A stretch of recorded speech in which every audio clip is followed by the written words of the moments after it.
position! La sorcière a ordonné d'attacher le garçon. Elles ont sorti une potion magique et l'ont directement versée dans son oreille. La sorcière en chef riait d'un air diabolique. Après 3 gouttes, le garçon a commencé à convulser violemment. Puis il s'est transformé en souris.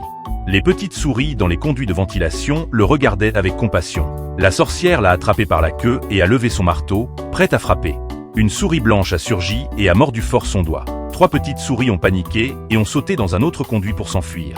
La sorcière a hurlé de douleur, griffée par le ventilateur. Les petites souris se sont libérées et ont décidé d'aller chercher leur grand-mère. Elles ont suivi les conduits et ont trouvé l'ascenseur. Profitant d'un moment sans surveillance, elles s'y sont faufilées. En sortant, elles marchaient prudemment, mais un employé de l'hôtel les a repérées. Heureusement, la grand-mère a ouvert la porte juste à temps. Grandma, it's me! Grandma, it's me, your grandson! Is that you, boy? Yes, Grandma, it's me! Voyant son petit-fils adoré transformé en souris, la grand-mère était dévastée.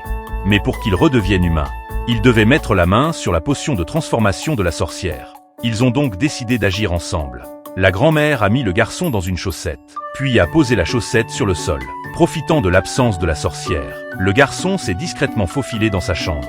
Il a découvert un grand bol rempli de potions. Après avoir surmonté de nombreux obstacles, il a enfin attrapé la potion. Mais malgré plusieurs essais, ça n'a jamais fonctionné. Et il ne pourrait plus jamais redevenir humain. La grand-mère était inconsolable. I actually don't mind being a mouse. Grandma, will you still take care of me, even if I stay a mouse? Of course I will, darling. Doesn't matter who you are.